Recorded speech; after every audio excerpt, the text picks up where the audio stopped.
America's romance with Russian authoritarianism ain't that complicated. Maybe 50% of Americans have $500 in savings. Meanwhile, the top 1% in America added something like 4.5 trillion in wealth since 2020.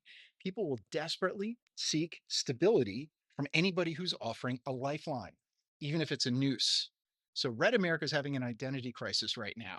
When your factory job disappears and your Netflix suggests your values make you a villain, Putin's testosterone fueled nationalism looks like Viagra for like wounded pride.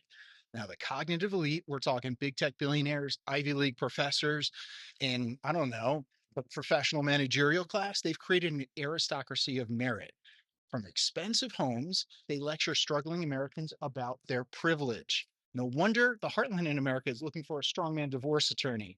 We spent something like $7.3 trillion on war since 2001. 40% of American roads are in pretty poor condition. 20% of our bridges are falling apart. The question isn't why some Americans love Russia, it's why the rest doesn't see the insanity going on here.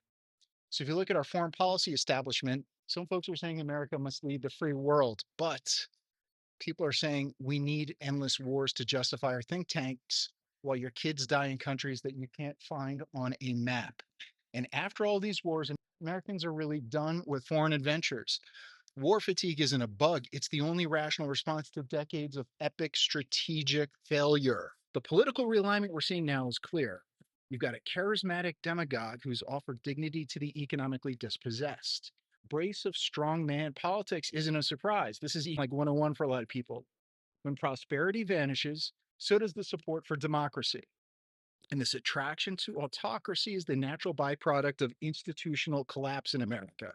When your smartphone ends up working better for you than the government does, you start to wonder if democracy itself needs a software update or a complete system reboot. America's promise has always been upward mobility. The destruction of this promise, from offshoring and automation and credential inflation, has created a vacuum that authoritarianism is rushing to fill in America. This isn't too complicated. By 2030, we'll either reinvent our economic system with magic to deliver prosperity beyond the coasts, or we'll see a fundamental reshaping of American governments towards authoritarianism and a recession from tariffs.